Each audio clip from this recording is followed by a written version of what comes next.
Good afternoon, ladies and gentlemen, and welcome to the Co-op Podcast, episode 185. I'm your host, Rich Bailey Jr., and today I'm joined by Mr. Gary A. Swaby. How's it going, Gary? Hey, how's it going? Not too bad, man. It's good to hear. So I'm pretty sure you are ready for Final Fantasy 15. Yeah, 2 days, man. 2 days. Can't wait. Absolutely. We're also joined by Mr. Max Muller. How's it going, Max? Pretty good. Happy to be back for yet another episode. We're almost to 200. It's freaking crazy. Yeah, it's pretty crazy.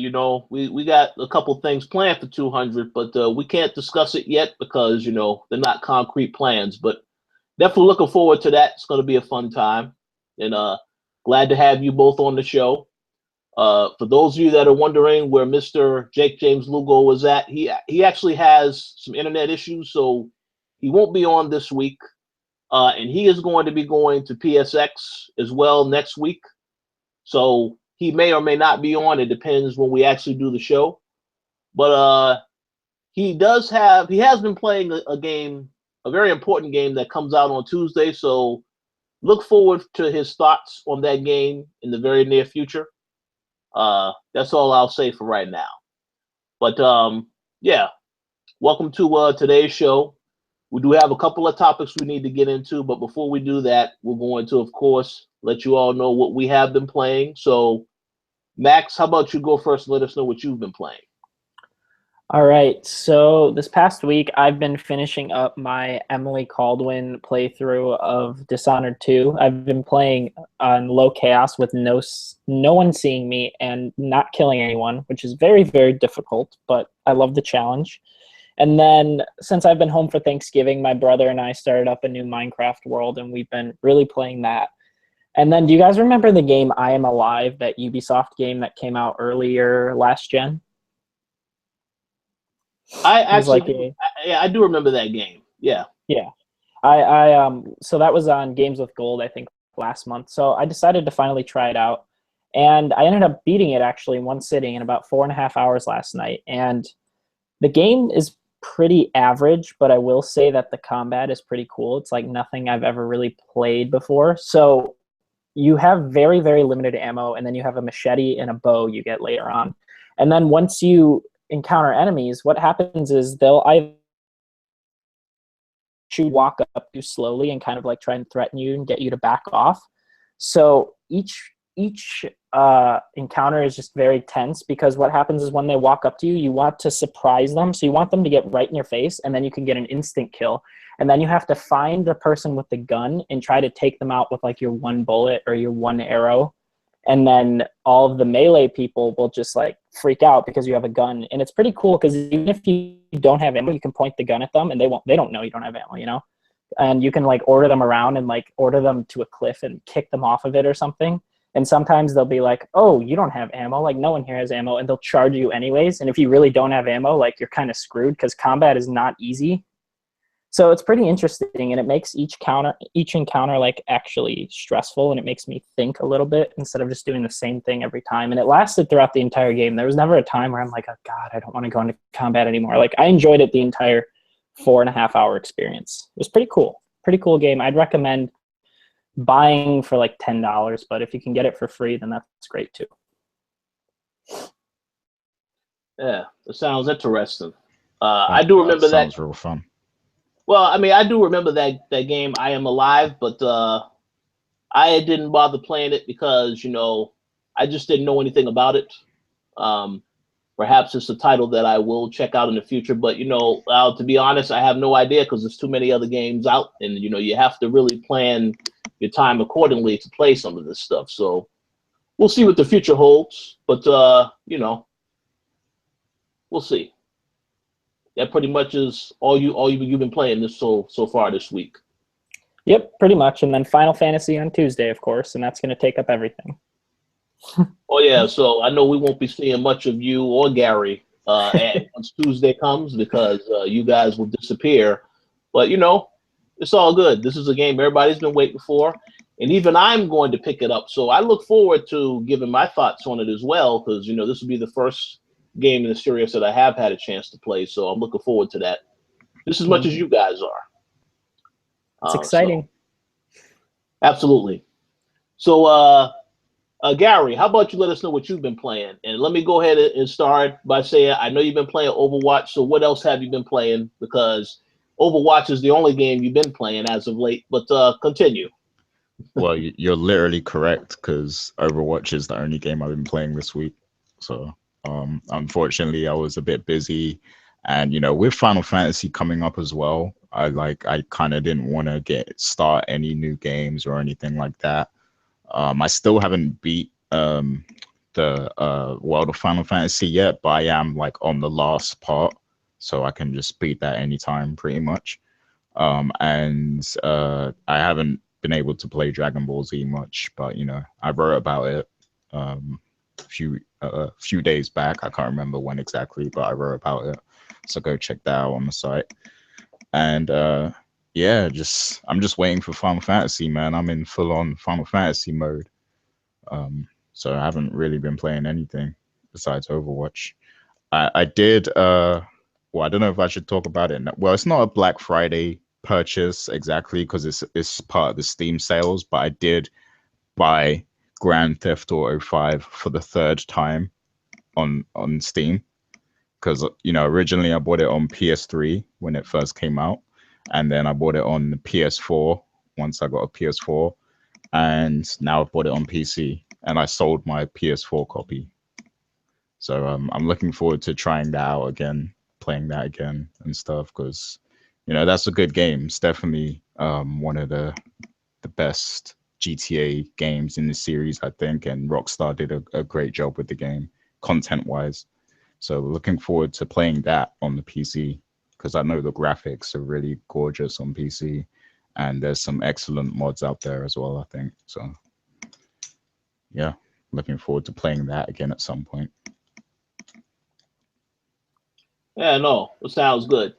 But as Max said earlier, you definitely I mean, Final Fantasy will be the only game that you'll be playing for, at least starting on Tuesday. So I have to ask this question.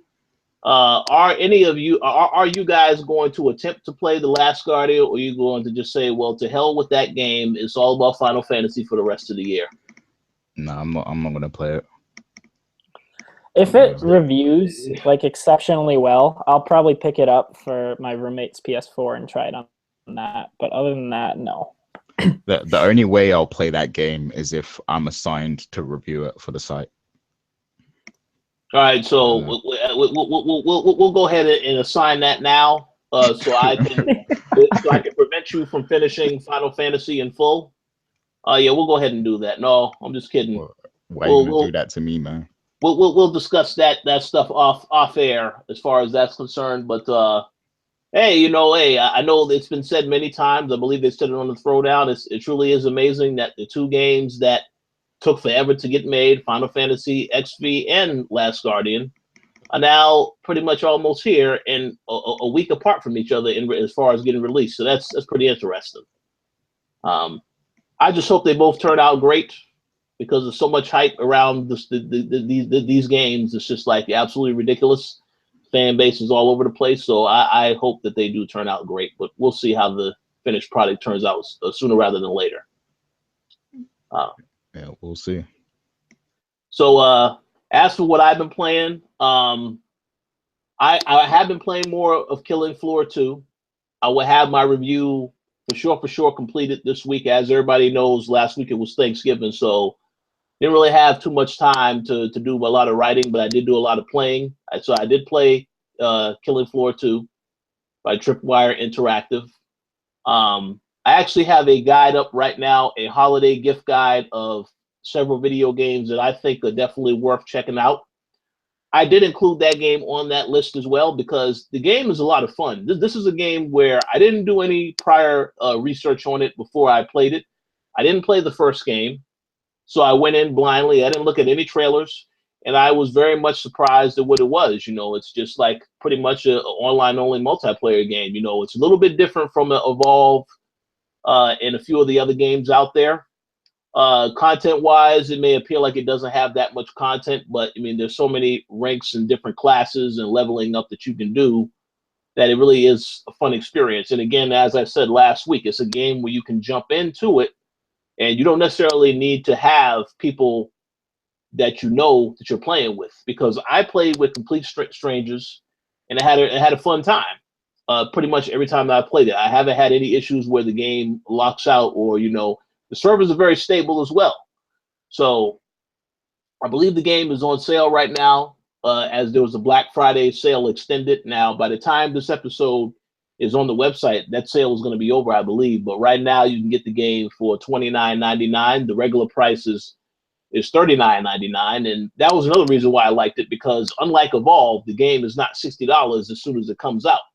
I think if you're going to do a multiplayer only game, that price has to really be justified, that you're charging the consumer, because it is multiplayer only. There's not really any story mode or anything like that. Some may disagree on that argument. We've had discussions about that on this show before. So, but I would say for $40, the game is well worth the price, and it's a fun time. So stay tuned for my review of that sometime this upcoming week. Outside of that, I also have been playing a game that I know Max actually wrote about this week, Dishonored 2. Now, let me just say this right now. Within the first 2 levels of the game, because I just completed the second level, I can tell you that this game is fantastic. Really drawn into the story, really drawn to the characters. And it's just like, it is a very fresh experience. I know that the game has been on sale throughout Black Friday, and I actually, as I'm looking at right now, Best Buy, the game is $27. So I would urge anybody that if you didn't play the first game, don't worry about that. I mean, obviously, you want to get the full story, the backstory, you probably should play the first game. But if you can't get the first game, even though the first game is on sale also right now for $9.99 on PSN, and I believe the same price is also on the Xbox Live Black Friday sales, definitely should check it out. But at the very least, you need to play this game, because it's a fun experience. Now, I am attempting to play more stealthy on the low chaos side, because I figure that I'm playing as Emily, low chaos right now. I wanted to try to give myself a little bit of a challenge.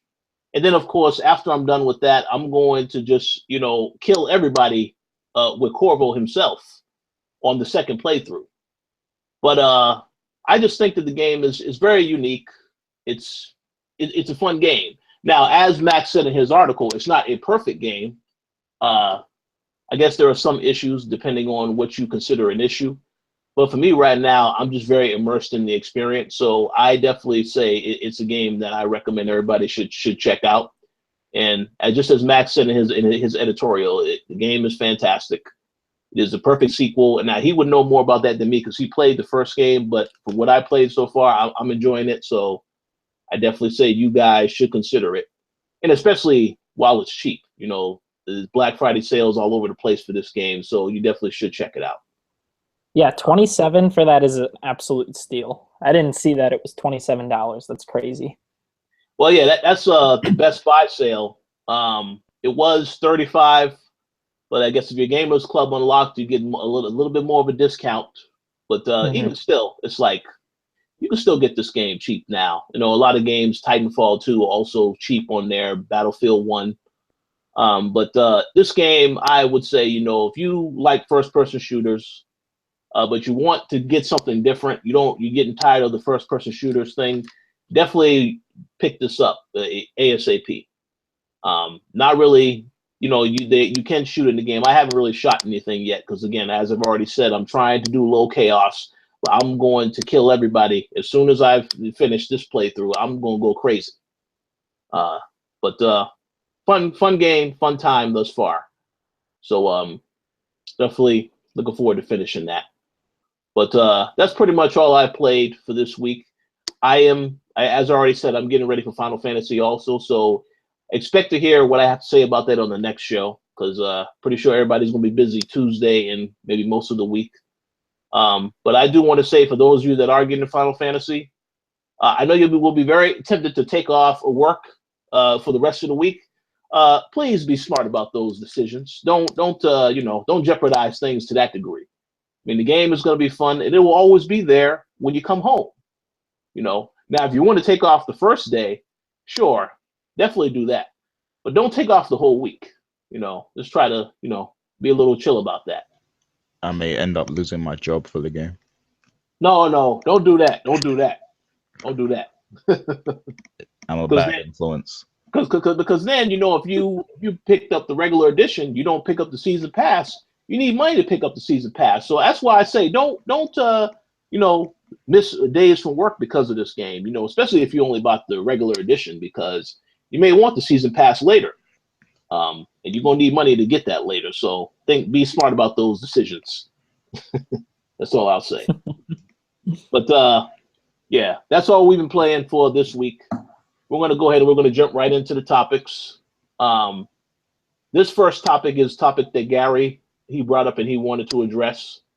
So Capcom announced earlier this week that they have plans to support Street Fighter V until 2020.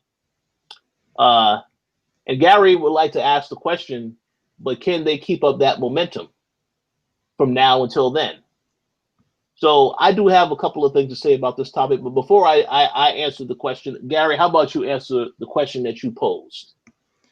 Yeah, I'm just real curious to see how they plan to do that, because I mean, it wouldn't be far-fetched to say that the game has been kind of a flop so far, just the way that it was like managed and stuff. Like there was so much controversy like surrounding the initial release and stuff, like lack of content, and then it took them ages to add new characters and eventually the story mode and stuff. And even on the PC, there's been various negative stories, like them releasing a virus in the game and stuff like that, like making your PC exposed or whatever. Like it's just like, and it just seems like right now nobody even cares about Street Fighter V that much, except for the hardcore dedicated players who play at tournaments and stuff like that. But I don't know, like it just seems like the hype for the game just completely died. So I'm really curious to see how they plan on supporting it, especially since it's an exclusive title. It's exclusive to the PlayStation 4. It's not like it's on every platform or will be on every platform, unless they are going to release a new edition of it, because Capcom, they're known for doing that. They might release like an ultimate Street Fighter V edition or something like that, or Street Fighter V Ultra, whatever they call them.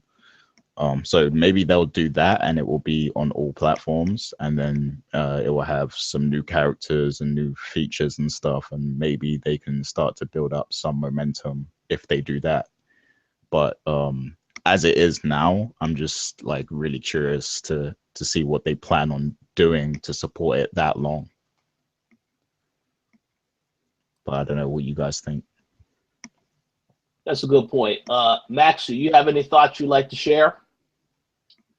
I don't have too many thoughts because I've never really been into the Street Fighter scene. As cool as I find it, I've just never really played the games. From what I know, the game, yeah, it isn't too popular anymore, which is a shame because from what I've heard, it's a very, very solid game. Like it's built very well. It's just the lack of content is there. It seems to me they're kind of almost treating this like it's not an MMO, but they're almost treating it like that, where they just kind of release it without a lot of content and are slowly going to introduce content to it. And I don't think that's the right way to go about a game, especially a game like Street Fighter with all of its fans. Like it has a very dedicated fan base. And it's just kind of a shame that they're doing that. And I can see them letting it go till 2020. I could see them constantly supporting it and everything, but like Gary said, I just don't think people are going to care that much aside from the dedicated fan base. Like they'll probably have people jump on here and there, but like I don't think it'll ever get much of a resurgence. Maybe it'll come to Xbox. Yeah, I could see them doing that too, and they'll get a small game, but I don't think, like I think its time has passed. It missed it and it didn't capitalize on it, and it's just too late. Street Fighter 6 maybe, but Street Fighter 5 is just going to be like the dedicated people. I think so. Yeah. So yeah, no, very good point. So what I'll say about it is this. I know in the beginning, when Street Fighter V development started, they were very clear when they said that this is only going to be on PlayStation 4. And I think that it also came to a point where there was suggestions of, whether it's an Ultra Edition. No, they emphasized Street Fighter V is only on PlayStation 4. So as far as the support is concerned, I know they have Akuma, who is going to be playable at PlayStation Experience. Now, the only issue I have is, the season pass content. I don't believe, to have more characters. I know they said before that they're going to have a lot of updates, and then most of these updates are going to be free.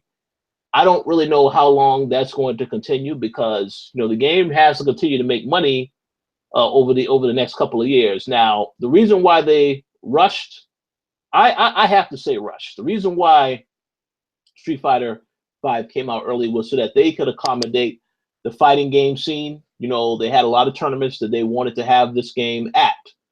So Capcom did that, and as a result, the story mode, the cinematic story mode that they promised, we didn't get that until in the summertime.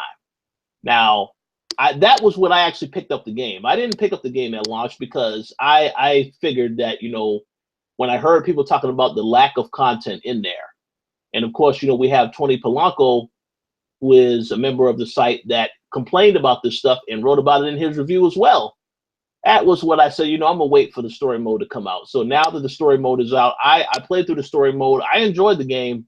The story mode was great, but I just feel like this generation, a lot of developers release a game and then they take forever to add updates to it, or they just, the support is not there and it's done half-assed, where you could just wait to release a game when it is finished and not worry about releasing a half-assed product and then supporting it later. That happens. It happens too much. It has happened too much this generation so far. It has happened with the game we're going to talk about next, but I'm not going to get into that quite yet.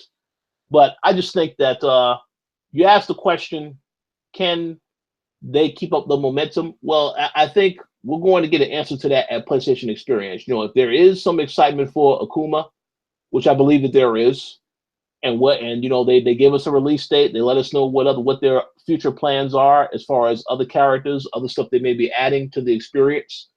They will have an opportunity to really address that stuff. But for right now, I have to ask myself, I'm pretty sure there is a fan base that is going to be playing this game. I don't really know who the hell those people are because there's going to be other stuff that's going to be out between now and 2020. Tekken 7 is coming out next year. I'm going to be very interested to see how that game is received. But I think a lot of people are already looking forward to that game. But I just think, I'll give them a shot, and I will say Capcom, they definitely have the ability to keep this momentum going, but it is all in how they support the product. Like I said, PlayStation Experience will know what their plans are for Akuma, but beyond that, I don't really know what else they have planned. And they have to really do that to sell people on why they need to keep playing this game, why they need to keep having the game installed on their PlayStation 4 hard drive, so on and so forth. But I will say that the game is fun. The fighting is fantastic. It looks great. So I am hopeful that they will continue to make this meaningful moving forward. But hey, only they can answer that question. So we'll see. Any final thoughts on this topic before we move on to the next? I'm good. Yeah, I don't have much else to say. It would just be interesting to see what happens. And Gary, a quick question for you, because I know you have played the PC version. Is the PC version fine now, or is it still messed up? No, it's fine. It's fine now. But I did uninstall the game, so I haven't played it in a long time. But well, see, so they have to do a good job of convincing you to install it back on your system as well. Yeah, I really don't know what they could do to persuade me to do that, to be honest. But yeah, I'll keep an eye out. Especially with like some of the rumors I'm hearing about what Capcom may announce at PlayStation Experience. It makes me very curious to see how they plan on keeping that momentum for Street Fighter. But we'll see. Yeah, we're definitely going to have to get into that later because I don't know what these rumors are. So save that for a little bit later when we talk about PlayStation Experience because I'm curious what the rumor is. But we'll see what happens. I guess. I mean, ever since I upgraded my PS4 hard drive, I haven't installed the game back on my hard drive either because there's too many other games I'm playing now. I haven't had a chance to do it. But just like you, I'm going to have to be wild to want to do that because it takes time to install this stuff. You know, I don't have the fastest internet, but you know, once I get the installation, everything runs fine. But we'll see. We'll see. Yeah. So we're gonna move on to the next topic from one disappointment to another. Yes, we have to take it there. Hello Games, you know, I guess they were feeling very good this Thanksgiving because they decided to give people the gift of an update as to what is going on with the game. It came from out of nowhere. But they pretty much announced that they do have an update coming for No Man's Sky. The update is going to be, well, they're calling it the Foundation update. And it's supposed to focus on, you know, I guess adding additional features to the game that were missing. So some of those features, you know, they talked about, you know, you're able to recruit alien life forms. You know, you be able, you know, better things as far as building, so on and so forth. So the question that I had is, you know, well, this is a question that we definitely ask. Is now is this good enough now, or is it too late? Are people still playing the game? And let me go ahead and ask this. Let me just go ahead and say this right now because I know we have a fan that could constantly ask, "Why do you guys ask these controversial questions?" Well, these are questions that people are asking themselves. Do I want to pick this up? Am I still going to play this game? Because they haven't provided an update since. So that's why we are not being controversial. We're asking a question that everybody is already asking themselves. Now, some people don't want to come out and admit some of the stuff that they are asking themselves. Well, that's on them. They want to be secretive. That's on them. But we are just asking a question. So the question you have, Gary, was with this update, the Foundation update. Is it too late for Hello Games, or will people still? You think people still will pick this up or want to play the game for this update? Like I feel really sorry for Hello Games right now because like they probably saw all of the negative press they were getting, and then they slaved at their computers to try and put together this update, and now nobody gives a shit anymore. Like nobody is gonna rush to play that update now. Like it's far too late. They should have, you know, been more active. Well, what they really should have done is made sure the game was complete when they put it out and it had all these things in it already. But since they didn't do that and they got all that negative press, they really should have been more proactive in the initial stages and, you know, been communicating with, you know, people who bought the game and stuff, and keeping them enthusiastic about, you know, the game and the experience and what they plan to add to the game. But because they just went completely silent and there's been like no word from them whatsoever, it's like people just don't care anymore. Like people have moved on now, and it's a shame, really, because, you know, the game did have a lot of potential. You know, I enjoyed it for at least like an hour or so, but then, you know, once I saw how repetitive it was, I was like, yeah, I'm done. So hey, I mean, it sucks, but that's what happens when you put out an unfinished product and promise all these things and don't deliver. Yeah, you know, I just want to add, you know, I know that you know, we spoke about Hello Games quite a bit on this show, the mistakes that they made as far as not communicating with fans and then, you know, getting caught up in the hype of, well, we're going to release this product with all these features, and then when it comes out, it doesn't have that. So it's an unfortunate lesson to learn. They had no PR that was there to actually, you know, control the messaging either, which is all bad for them. I will hope that they, like I said, I want to see them triumph. You know, not so much with this game because I feel like it is too late with this game. You know, I did find it funny that this is called the Foundation Update. I know it's about base building, so on and so forth. But normally, the foundation is the most important part of a building. This is how you actually put a structure together.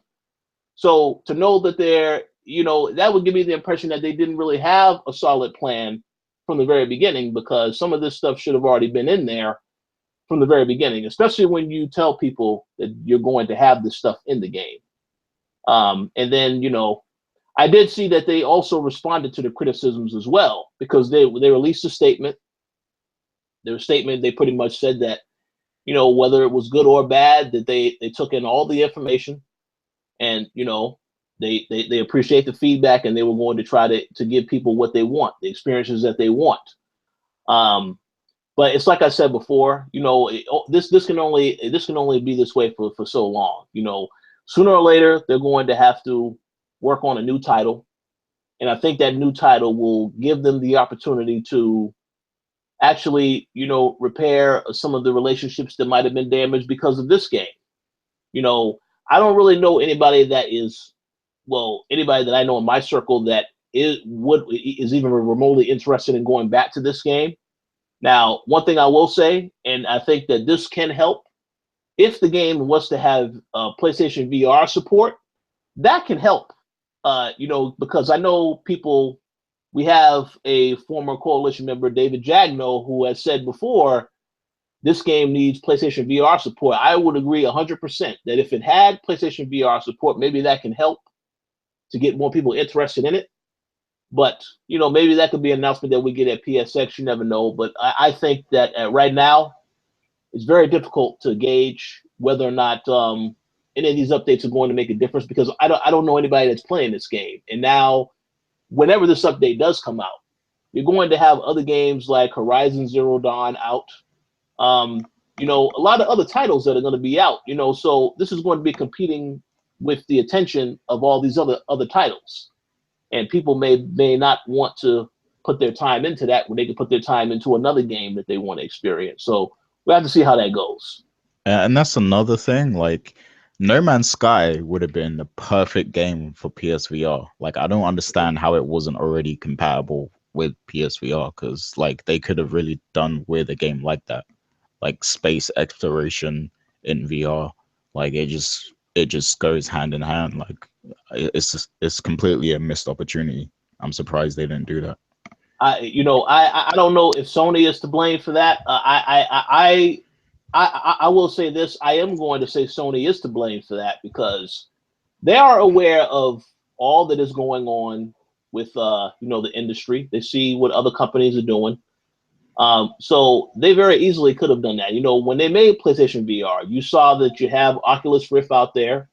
Some of these other devices will be considered competition.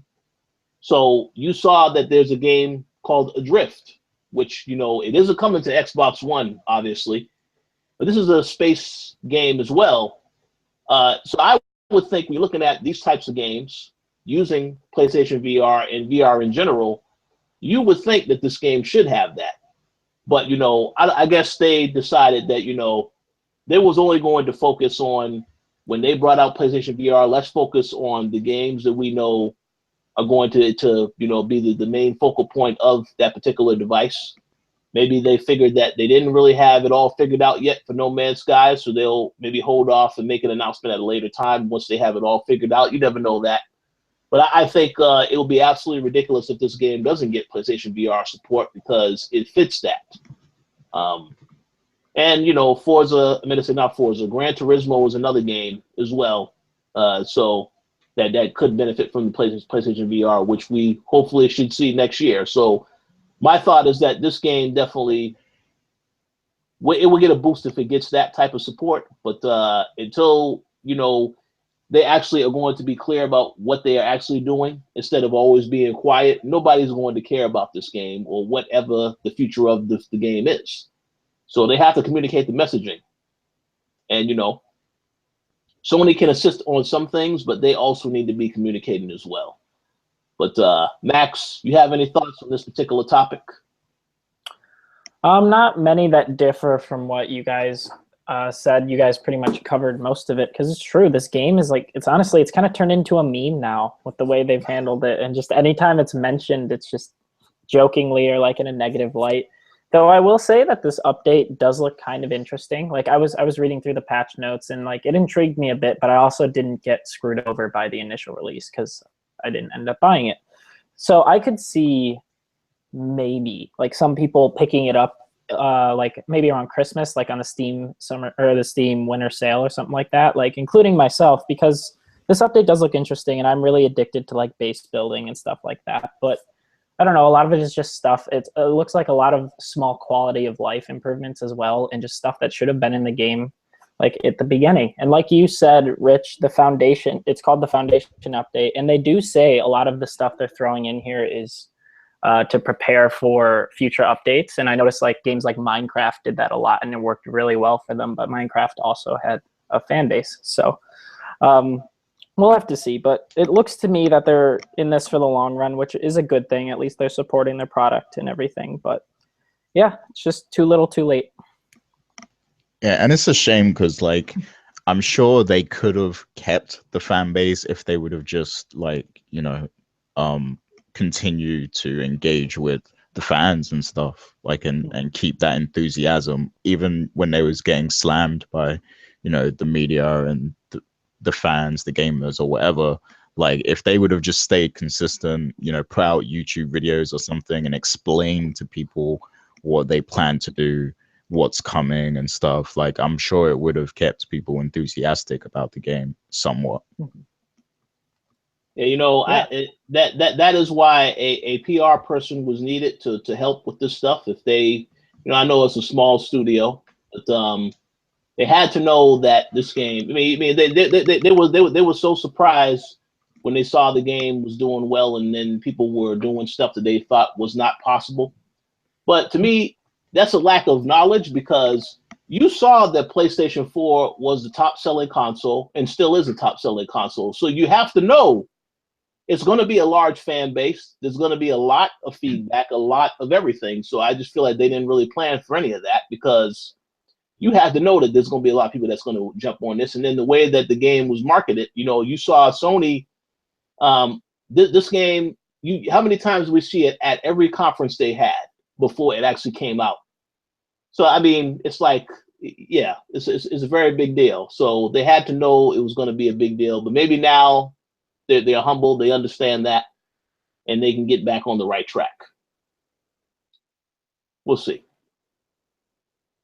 I just was going to say that just to put this into simpler terms, communication is a two-way street.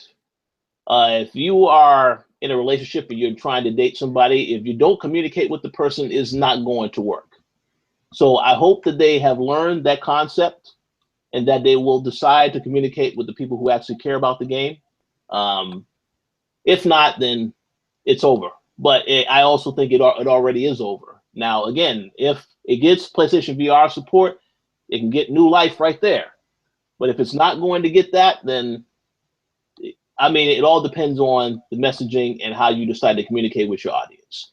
There are some people out there that still enjoy this game. They still want to play it. So they're going to still have some fans. But if they are trying to get the mass majority of the people who picked this up on day one back into the game, well, they have a lot to overcome, and they're going to have to do a better job communicating what's coming for the series. So we'll see about that. Yeah, and I can co-sign Richard's analogy because I've had many relationships end because of lack of communication. So yeah. Hey, listen, you know, you have to listen. You have to. The communication is key. You know, I see that a lot, and it's funny that I can give relationship advice because I am not in a relationship. So I guess I see things a little bit more differently on the outside. But yeah, communication is vital. You know, if you don't have that, then it's nothing there, and nothing is ever going to move in the direction it needs to move in. So they need to improve with that. You know, for sure. So any final thoughts on this topic before we move on to the next? No, I'm good. I just wanted to say there's this funny comment on the Destructoid article. It's it's like the top comment. It's like, what use is a home base without a player base? It's like, that is the best way to sum this up. It's the best way to sum it up. That's hilarious. That's funny. Yeah. Hey, listen, it is clever. That's a great listen. It's a great comment. You know, it's unfortunate to laugh at what has happened to the game, but you know, I will hope the Hello Games has learned from this lesson. Mm-hmm. I mean, like I said, I enjoyed Joe Danger, all those Joe Danger games, even though some of them felt like it was the same game on a different device. I enjoyed all those games. So I'm definitely rooting for Sean Murray and his team to figure things out. But I think as far as No Man's Sky, I'm not convinced that they're going to be able to save this game unless it has PSVR support and a few other things. But I'll give them the benefit of the doubt and see if they announce something at PSX, what the reaction is going to be like. Now, I will say this. Now, I will laugh if they announce something at PlayStation VR about No Man's Sky, and as soon as No Man's Sky is mentioned, people start booing. I will laugh because that'll be like, well, that's unfortunate. But I hope that doesn't happen.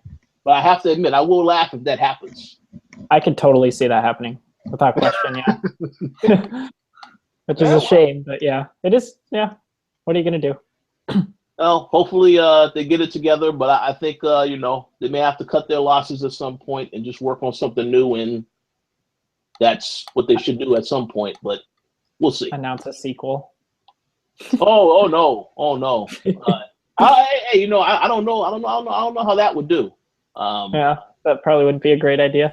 Yeah, because the people will remember, oh, No Man's Sky. Yeah, well, No Man's Sky 1 had all those issues, so why should I get the second game?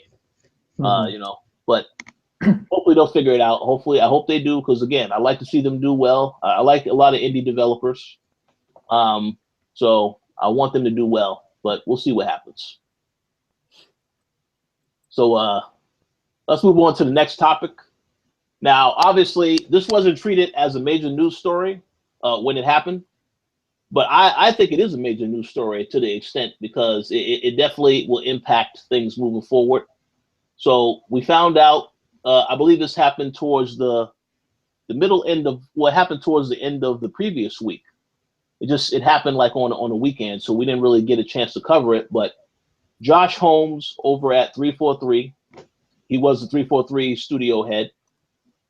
He has left the company to pursue his own indie game development studio ventures. Now, obviously, he released a statement that said that he wanted to go and try something new. For those that don't know, I mean, he was the creative director on Halo 4. He did do some work on Halo 5 as well. But he did announce that the replacement is going to be Chris Lee. And Chris Lee was the producer on Halo 4 and 5. Now, here is the issue that I have with this, and I'm going to ask you guys what you think about this, but I'm going to just say this right now. For those that don't know, which I'm sure if you're a fan of the site, you do know, I reviewed Halo 5. And I said in my review of Halo 5 that the campaign was very disappointing because I felt like it didn't really focus on Master Chief. The story was about introducing Spartan Locke, which is fine. But Spartan Locke was the majority of the campaign. And then on top of that, the marketing for the actual game was very, very deceptive in the sense that it had you think it's this versus thing, you know, where Spartan Locke versus Master Chief.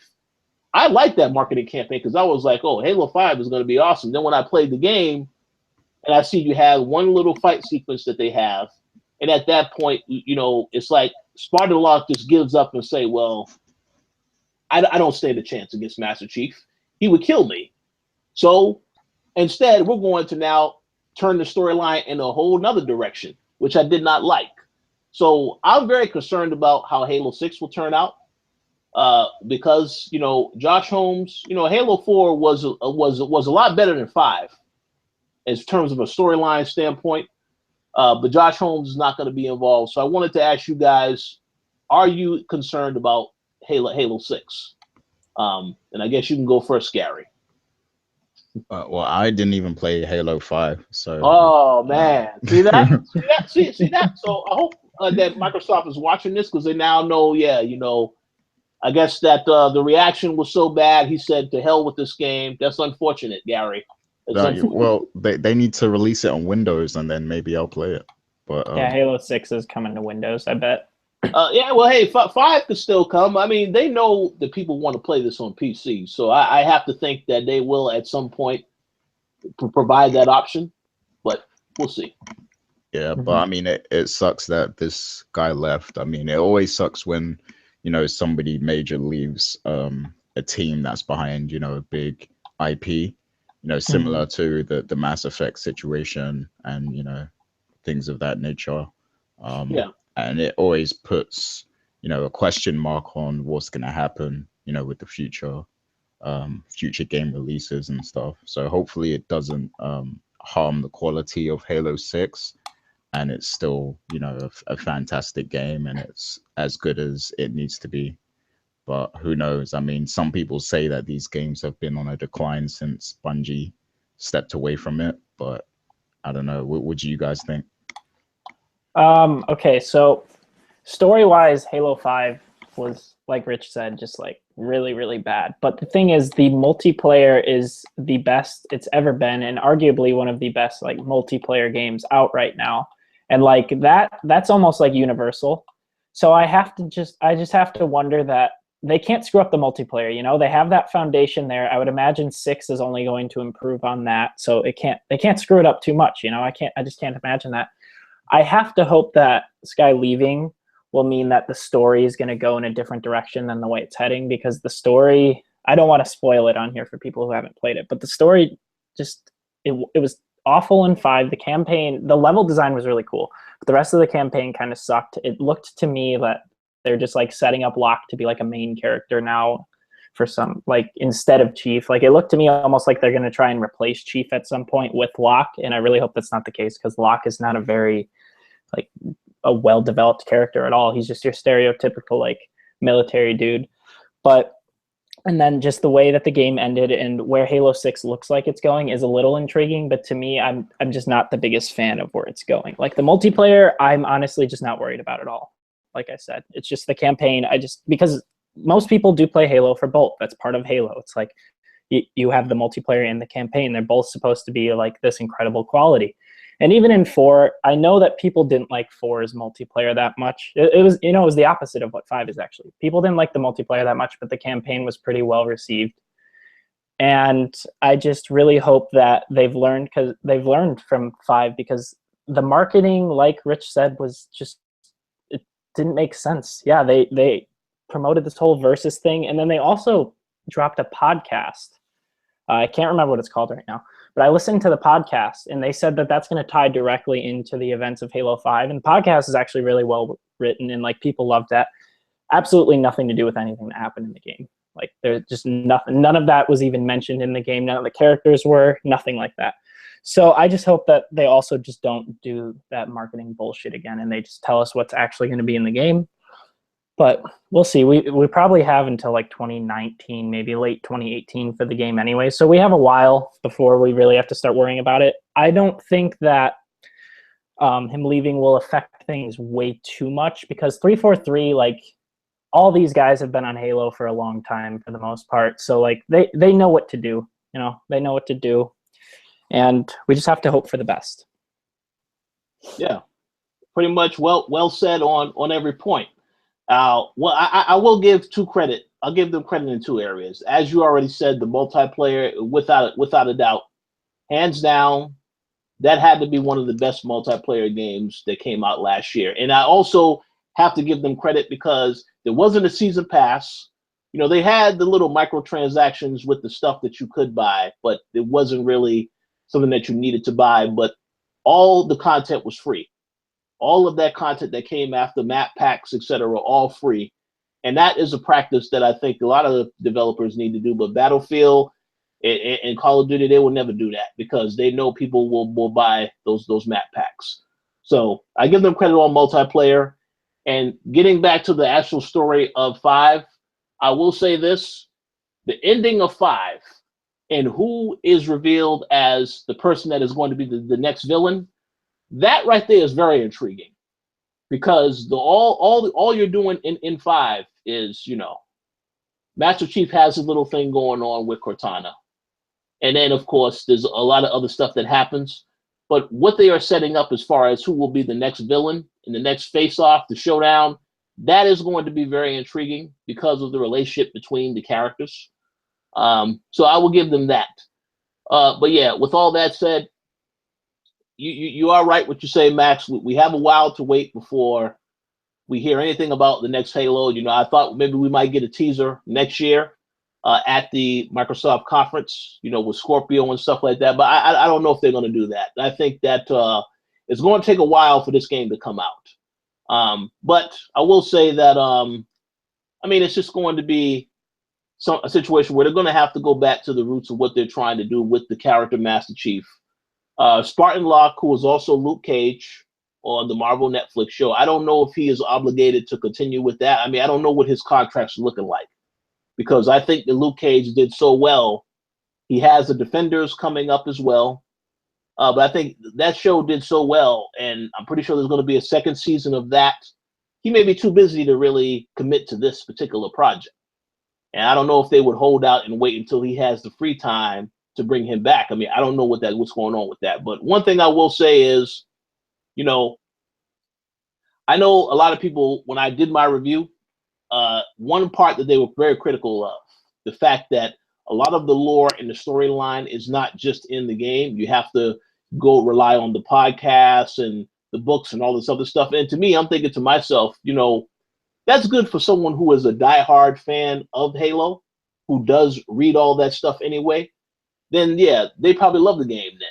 But for someone who's coming into this and you are coming in just specifically for the game aspect, you were left disappointed. And the fact that, again, Master Chief, you know, this was, you know, one of the first Halo games here on the Xbox One. So the expectation is already high that this is going to be an excellent game.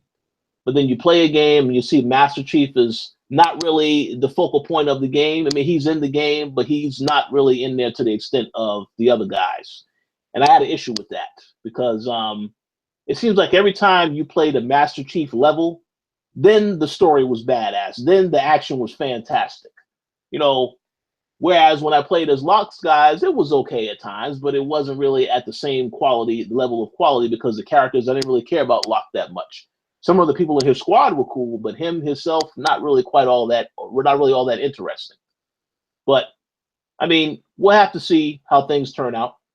Like I said, you know, we'll give them the benefit of the doubt and see what their plans are for the future of the series. But definitely want to wish Josh Holmes good luck. I'm pretty sure he's going to do an excellent job with this indie game development scene, because this is pretty much one of the biggest things right now. A lot of developers are starting their own studios. They had a lot of success. We've had a lot of great games come out from this, so I look forward to seeing what it is that he creates next. So we'll see.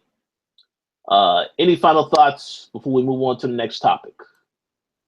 I'm good. Yeah, I'm good. All right, so let's get to this whole thing about PSX.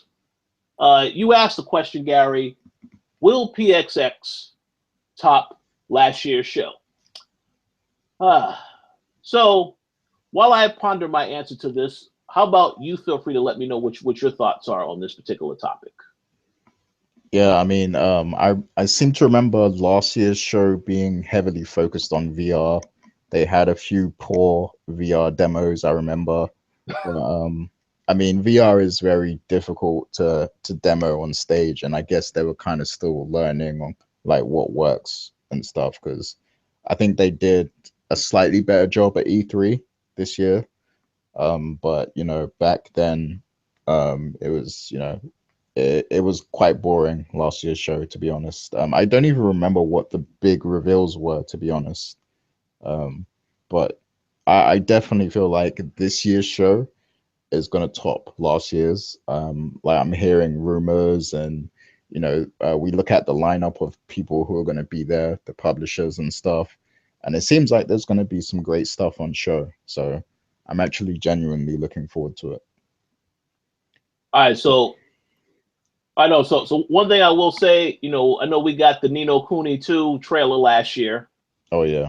That I think was something that everybody was excited for because I know I saw that, I was like, okay, yeah, that's cool, that's good.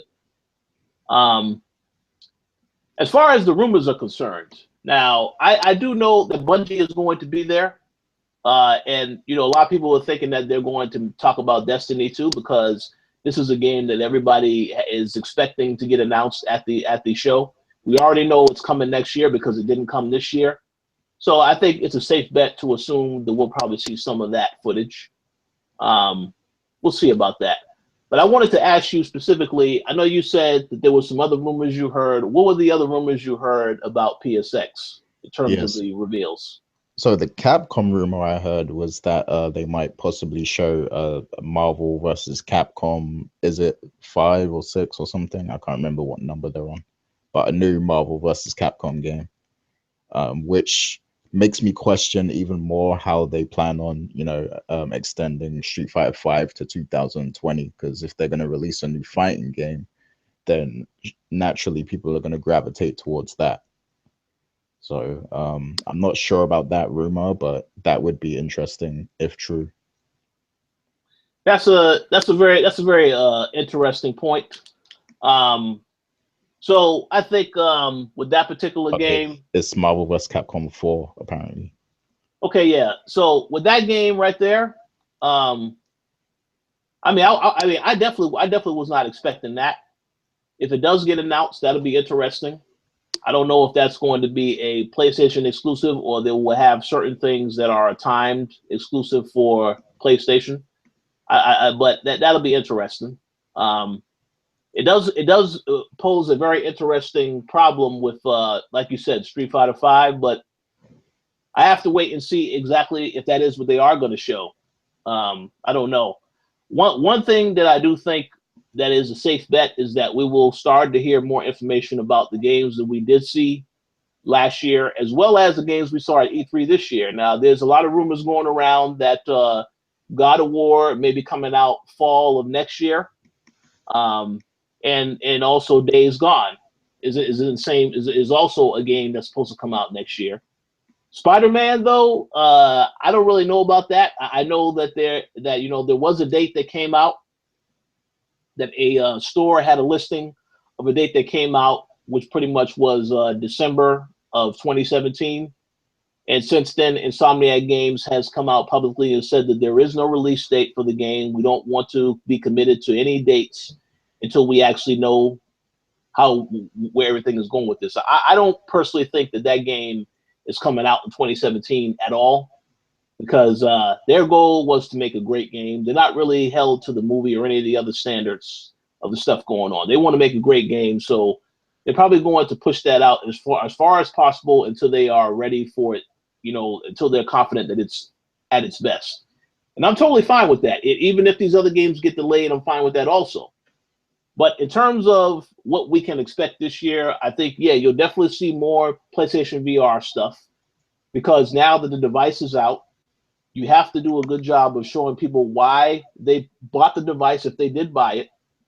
And then for those that didn't buy it, why they need to get the device. So I think you're definitely going to see a lot more games. They probably will show more Resident Evil 7 because that game is coming out in January and they need to really push that as well. Capcom does. I don't know if Square Enix has really gone into details about what else you can expect with Final Fantasy XV PlayStation VR content. So they could show more of that also. Apparently they're not meant to be there, right? But I don't know if they might have a video package or something, I guess.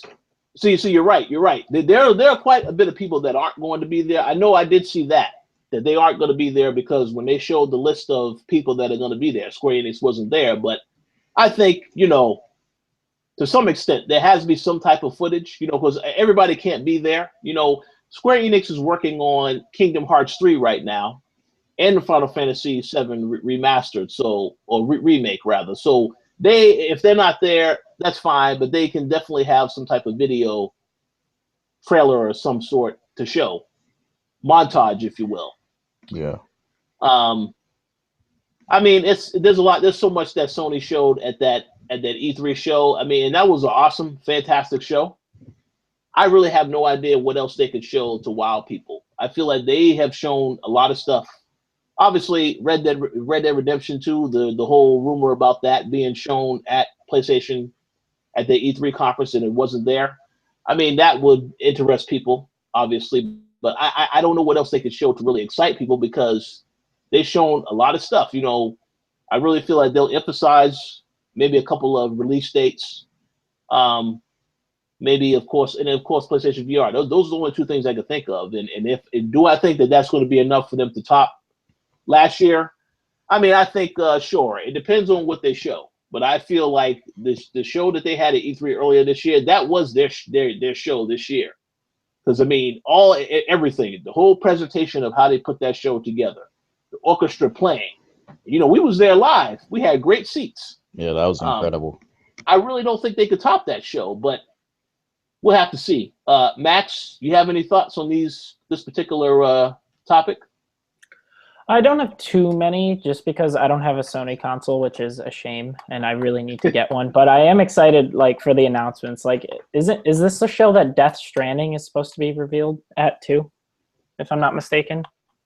Well, we already got a I guess you could say a concept trailer of that at E3, but I don't, as far as it being revealed beyond that, that's a very good question. I have no idea. I would assume we're going to get an update, but I have no idea when that game is coming out. It's probably going to be, you know, maybe 2020, maybe 2022. You know what I mean? I have no idea when that game is coming out. It's not coming out anytime soon. That I do know.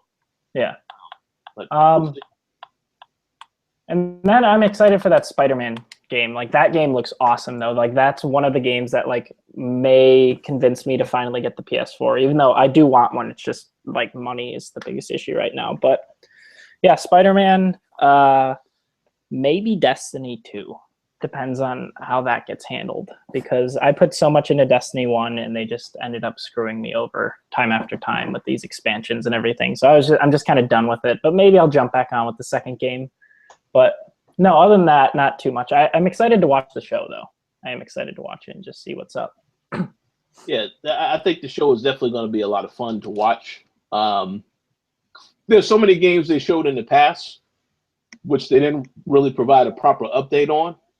I remember they had that game Wild, and that was a game where it had a certain look to it. That game, I want to hear an update on that also, because I mean, a lot of those games they show, a lot of these indie games as well. They're very promising, very creative. So I feel like we're going to get some updates on a lot of this stuff. And of course, you know, God of War is, I think it goes without saying, Sony Santa Monica is going to be there. So you're going to see God of War, no doubt about that. Whether or not you get a release date, I don't know about that. That may not come until E3 when you know they have a much better idea of when the game is actually coming out. But beyond that, I have no idea. I mean, I feel like a lot of stuff that they've already revealed, you'll get updates on that. But in terms of anything new that they could reveal, I have no idea. I mean, they've given fans everything that they've wanted in terms of The Last Guardian, a game that a lot of people thought was never going to come out. The Final Fantasy remake, another game people figured wasn't going to happen. So I don't know what else they can do to really, you know, get people excited beyond that. Yeah, I will say though, like, they have to show a lot of new VR software, I think. Otherwise, it will be a slap in the face to the people who bought PSVR. Like, because we all know, you know, Sony aren't good with releasing peripherals. They don't continue to support them well. Just look at the PSVR, the PSP Go, you know, stuff like that.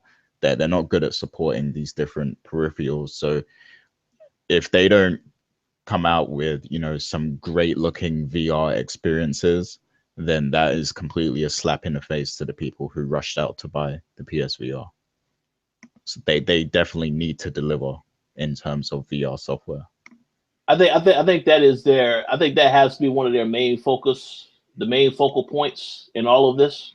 Now, obviously, it's hard to demo VR on the stage. We've seen that in the past. They had an issue with that. But yeah, they have to, you know, really push that. You know, I can say as a Vita owner, you know, I picked up my Vita on day one.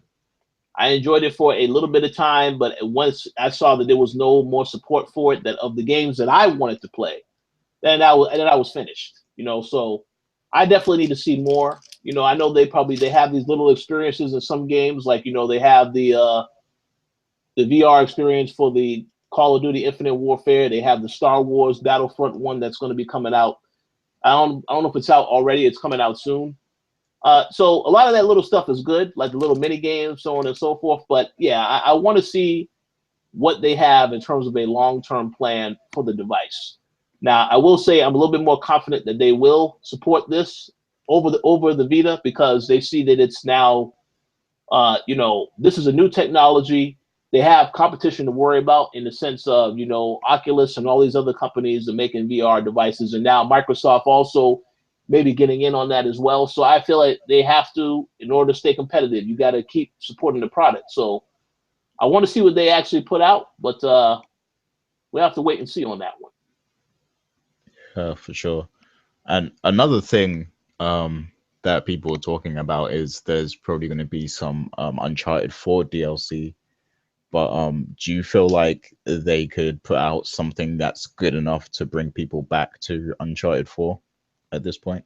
Well, that's a good question. Here's a question that I would ask you. When they announced the multiplayer, the co-op multiplayer that they showed a trailer for not too long ago, was you excited to hear that, or you was like, whatever, I don't care about that. I want the single player story DLC that they promised? Yeah, I was pretty much like, meh, whatever. All right, so not excited. So here's the thing. I think I didn't care about it either. To be quite honest, I played Uncharted 4 multiplayer a few times. I haven't gone back. I haven't had the desire to go back. I'm not saying it's bad. It's just that Uncharted is a game, I think, where you play that primarily for the story mode. You don't really care about the multiplayer. And after you've experienced the story mode, then maybe you can try the multiplayer. It's not something that I would be playing every day though. But I just think that that I'm very interested to see how they treat that, because now that they said that they have to do that story DLC, I feel like they have to do that, and they have to spend some time on that. I don't know how long it's going to take for them to finish that. I would assume it'll be out sometime next year. But also, there were rumors of them working on A Last of Us 2. And, I do think if that game was to get announced this upcoming weekend, that'll be a big deal. Now, obviously, the game nowhere near getting completed. I mean, that's a game that, again, it's going to take a while for it's no way in hell that'll be out next year. Maybe 2019 at the latest. But I beyond that, I don't really know about Uncharted. I would like to hope. I mean, there's a lot of people play multiplayer, so they're going to pick that up. They love Uncharted. They're going to pick that up, no doubt about it. But to me, I don't really care too much about that. I definitely want to know what the single player DLC is they have planned. But again, I don't know when that's coming out. And beyond that, as I had mentioned earlier, I think a lot of the games that are coming that we will hear about is going to be mainly updates of what's going on with this game. Where is it at now? Let me ask you a question. You guys ever wonder what happened to that game, Drawn to Death? I haven't heard nothing about that game for a while. That game and Deep Down, like what the hell happened to these games? Oh yeah, hey. Well, I guess Capcom realized deep down that they can't finish that game, so they're going to just work on Street Fighter instead and all the other projects. I have no idea what happened to these games. I know some people out there have been wondering, well, what happened to the Agent? Man, I don't think that's ever gonna come out. And if it does come out, I don't think it's going to be exclusive to PlayStation. That's going to probably be on all platforms, because at that point, I don't think Rockstar is going to just release a game on one platform anymore. I don't think they're going to do that. They're going to always have it on multiple consoles now, except for Nintendo, of course. But maybe with the Switch. Maybe. Hey, anything is possible, right? With the Nintendo Switch, yeah, we'll see about that. I don't know. But I will say this, PlayStation Experience is going to be a lot of fun. Will they top last year's show? I have no idea. I mean, Sony, you have to believe that they can still do it to some extent, because I thought it was hard for them to top last year's E3 show. And then I went to this year's E3 show, and listen, when you're there, the experience is totally different. But man, the presentation and the way they put it together, you have to give them credit and say, listen, they put on a show. There was hardly no talking about this is the game we're working on. The only person who did that was Kojima. Everything else, it was a trailer after trailer after trailer. I mean, I saw people legit getting heart attacks watching this stuff live. So, I mean, I think it's going to be very hard for them to top that. That may be a discussion we have to have when E3 rolls around next year, because we will be there for next year. But I just think, I definitely have to believe that they can still keep the excitement level high to some extent. But I really don't know what else they could show in terms of games. They've already shown a lot of games that I want to play. God of War, Days Gone, and Spider-Man, all three of those games I want to play next year. But they have sold me on that. But beyond that, I don't know what else they can show outside of updates from all these other games they're working on, like Detroit and Detroit and everything else. Now, I will say this. I hope that we do not see any more footage of Horizon Zero Dawn, because we have already seen that. We already know it's coming in February. If they are going to spend any time on that, it needs to be very short. I don't want to see a 5 to 6 minute video, maybe 2-3 minutes or so. We don't need to see any more of that. We know the game is great. It's coming soon, so I don't think we need to see any more of that. If they want to show more Mass Effect Andromeda, yes, I want to see that. Even though that's going to be at the Video Game Award show a few days earlier. But certain games we don't need to see too much of. In Last Guardian, I better not see nothing from Last Guardian. I'm sorry.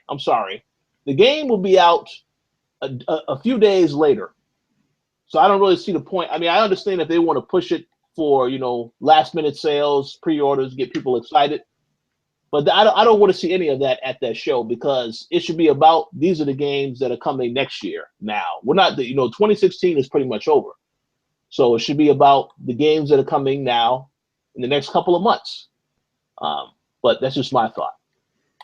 Yeah, I do expect a lot of demos that are going to be running on the PS4 Pro to show its true power and stuff like that.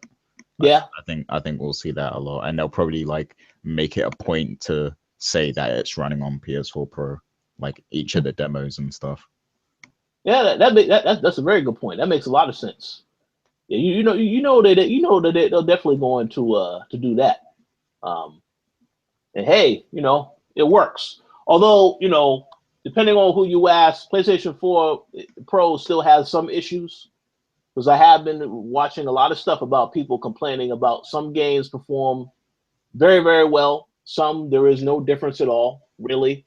And then it's just some where they run poorly. So it's varying levels of type, but it depends on the game. I know Deus Ex runs very, very well and looks fantastic on PlayStation 4 Pro. But yeah, it depends on the game and the developer and how they're actually using the technology. Because every game does not run the way it needs to run, doesn't run past 1080p. Some run a little bit higher, others, they stay at that level. So we'll see how all of that is impacted. But you're right. They are definitely going to show a lot of demos on that, because they have to highlight that this is why you need to get a Pro. This is what the game looks like on a Pro. This is why you need to get the Pro. So. Yeah, maybe they'll even have Mark Cerny come out and start talking about data and analytics and specs and stuff. Hey, he better not do that. Listen, man, they don't want to put people to sleep. They need to keep the energy level high. I hope he doesn't do that. I actually would prefer if when they did this presentation, they did it like they did the E3 one, where they're just showing trailers, a lot less talking. But we'll see, because after I saw what they did with that PlayStation 4 Pro reveal, then I lost. They're like, okay, well, they lost a little bit of my interest with that, because the way they handled that is very boring. Like, no excitement whatsoever in the stuff they were talking about, and even the audience is like, you could hear a pin drop. It was so quiet. So hopefully we don't get that, but we'll see. We'll see. Do you guys think that Crash Bandicoot is going to be brought up at all? Because there have been like random little tidbits here and there about like that franchise throughout the year.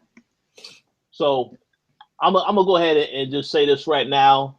We received a appointment from Activision. They would not let us know what this particular game is, so we cannot say anything about it. I would not be surprised if it is that, because that is a, you know, again, the Crash games.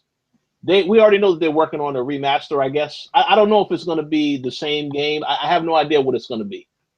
But Activision is going to announce something at that show. I mean, that is a known fact. Now, whether or not it's Destiny 2 or something else, that's what we need to find out. But Destiny 2, we already know is coming, so I don't know if it's Destiny 2. But the Crash game is going to happen at some point next year. You know, because they showed that also at the, I believe they did. They showed that also at the Sony conference about Crash Bandicoot getting a remaster. So I didn't even know that. Yeah, and with the remaster, I wouldn't rule out the possibility of getting a fully new game as well. Yeah. But just like with the Final Fantasy remake, they could definitely do that. They could totally do that. You know, they're trying to give the fans everything that they want, and it's working. It's working. You know, Shenmue 3, the other game that they also announced, we didn't get an update on that yet. We may get an update on that also, because that game is supposed to be out this time next year, provided that, of course, you know, everything is on schedule, because it probably will get delayed. That game's getting delayed, man. Yeah. I mean, listen, greatness awaits was an excellent slogan, because a lot of these games, pretty much every game they have announced has been delayed. It's not a bad thing. It's fine. But whoever came up with that slogan is a millionaire, because they were accurate. You know, we are going to continually wait to see these games, but the wait will be worth it. So it's fine. Well, my wait ends on Tuesday, so I'm fine. Yeah, you're right. Yeah. Same for you as well, Max. Yeah, so, I'm excited. Yeah, so we'll see about that. All this talk has made me just like, I need to get a PS4. Like, God. Okay, so coming out. So I will tell you this: if for those that are either listening live or going to be watching this tomorrow, tomorrow is Cyber Monday. Amazon has that system on sale right now for $340. That price is absolutely, you know, listen. If anyone wants to get a Slim, you can get a Slim for $299, but you know, why not just get the Pro for $40 more? That is something to consider. And no, Amazon is not paying us to you know, advertise this. This is something I wanted to throw out there, because I saw that and I was like, well, man, even that made me think, well, shit, maybe I need to get a PlayStation 4 Pro. Because $340 is, come on now. And the Best Buy would price match it. Well, I would definitely get that. No doubt about it, but we'll see what happens. I'm not going to, you know, I have other responsibilities to worry about, so we'll see about that. But definitely a good deal for somebody who wants a Pro. No doubt about that. That sounds good. Yeah, we'll see. So, any final thoughts on this particular topic? I'm good. Yeah, I said everything I wanted to say, so yeah, I'm good. All right, so I wanted to tell a very little brief story. You know, I want people to get some entertainment out of this show if they weren't entertained already. I have to talk about Black Friday, because I had an experience on Black Friday that was truly, absolutely ridiculous. So, Final Fantasy 15 is coming out on Tuesday. All right, we are aware of this. So I went to my local Best Buy, and I was going there specifically to get Red Dead Redemption, because Red Dead Redemption Game of the Year edition was $10. And as you know, everybody knows that that's backwards compatible. I looked on the Xbox Live store and I see that the game is $15. So I said, "Oh, to hell with that! $10? No." So that's why I went on to Best Buy and get it. Of course, I get there and the game is not there. It's not in stock. You know, so I had to order it online. But while I was there, I saw pretty much the deluxe edition of Final Fantasy and the regular edition. And the deluxe edition was actually on the shelf where you could pick it up and pretty much bring it up to the register. So I said, okay, so let me go ahead and do this because I want to see if the people at Best Buy are going to be dumb enough to sell me this game early because the game isn't out until Tuesday. So I pick it up, go to the front of the register. You could tell that the person that was at the front of the register, maybe they didn't know, they wasn't all together there. I'm not making fun of nobody, okay? I'm just saying they just look a little suspect with how they were doing the transactions. So of course, right before I get up in line, all of a sudden their shift is over and another person comes up. This person looks a lot more knowledgeable, and I'm like, oh, here we go. So I go ahead, give them Final Fantasy 15. I say, yeah, I want to pick this up, purchase this. The lady says, oh, well, actually, you're not allowed to buy this. You can only pre-order this. Now, mind you, I have the physical game in my hand, and they had the nerve to say, well, no, you got to pre-order this. What kind of sense does that make? Because when I looked at it, I was like, listen, now, I'm not going to criticize Best Buy too heavily here, but I will say this. If you know that you have a product that is not supposed to be sold, why the hell is it out on the floor for people to just pick up and try to purchase? It makes absolutely no kind of sense. A lot of that stuff is supposed to be concealed, and I can understand if they don't have the space in the back, because at this particular Best Buy, all of the inventory, they have like a little crate outside, so you see all the games, the hardware, everything is right there for you to see. That's fine. But this particular copy of Final Fantasy was on the shelf next to every other game that you could pick up and purchase. So why the hell was it back there? That I did not understand. And to have the nerve to say, well, yeah, you can pre-order it. Yeah, why would I pre-order it when I have the physical copy in my hand now? You're not selling it to me. It makes no kind of sense.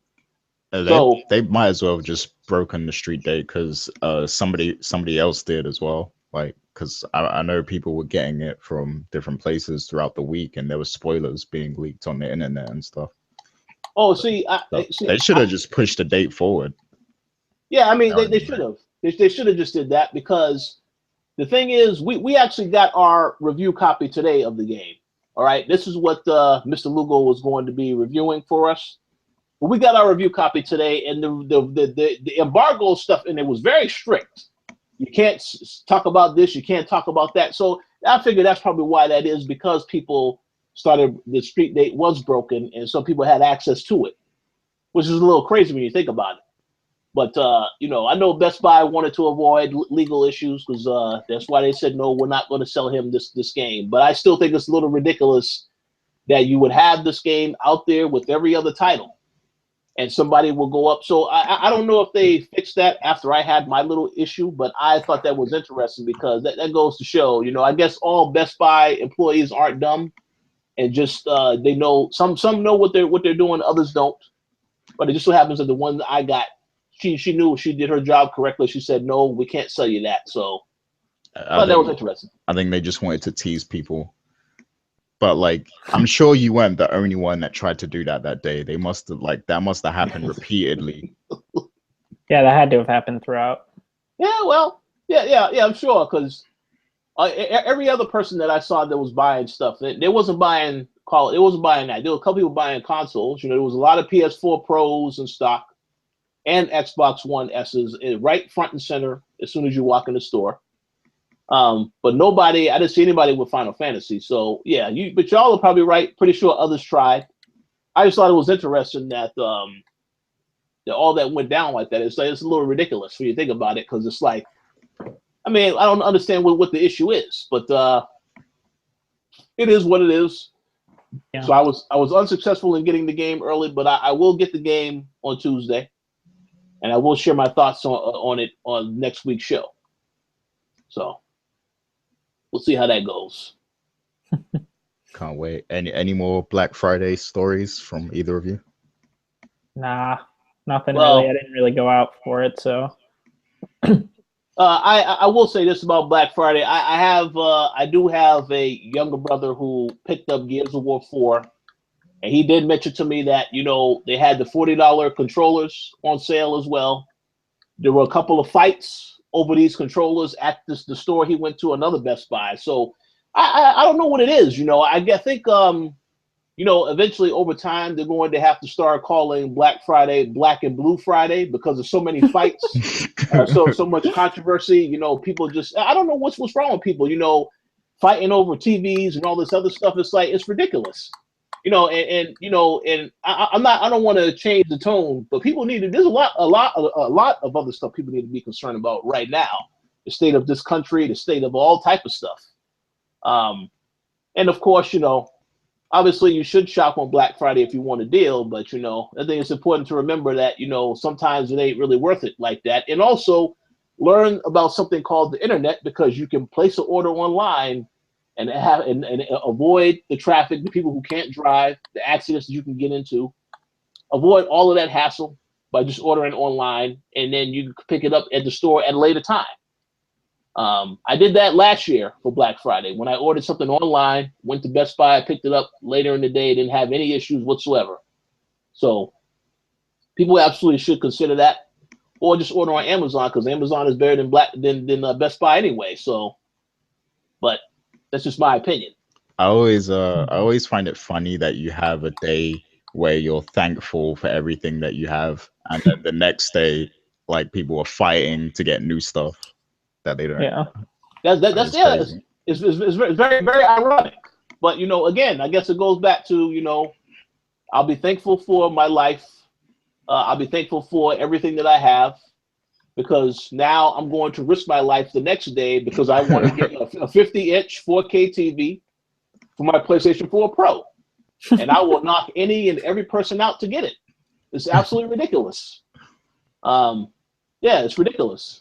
But, I guess it's not really a surprise, because I did get to experience how it really was. I tried my first Black Friday a few years ago, and that was absolutely absurd. That was like, I said, oh, hell no. You go into a store to order something, and then you're in the line for hours. Oh, I'm not doing this ever again. I did that also with the Apple products. When Apple used to be cool, and now the company is trash. Yeah, no, never again. Never again will I have to wait in any of these lines. I'm just going to, order online, because I don't have the patience for all of this stuff here. But I definitely wanted to share that particular story, because I thought that was interesting. I just think, I've never heard of a retailer that will have a game out readily available for somebody to purchase and then say, no, you can't purchase it because it's not out yet, sir. You need to pre-order it. And then you can come back and pick up your copy, which you already have in your hand, in a couple of days. It makes no kind of sense. None whatsoever. But it is what it is. So if anybody who watches this episode or listens to it is in retail, let me know if I am wrong to criticize them. I'm very curious to hear what you have to say about this particular experience. Let me know if I was wrong, or if they were wrong to put it out there, because I want to know, so I know. But I had to tell that story because I thought it was just interesting, fascinating, and also ridiculous. So, yeah. Just a bit. Yeah. So I believe that concludes this week's show. You guys have any final shout outs that you would like to give? How about you go first, Max? As always, shout outs to the chat. Love seeing everyone in there. It's a shame to see someone's stream kept freezing up. Hopefully that all got worked out. But other than that, happy to see you guys today, and I'll see you next week.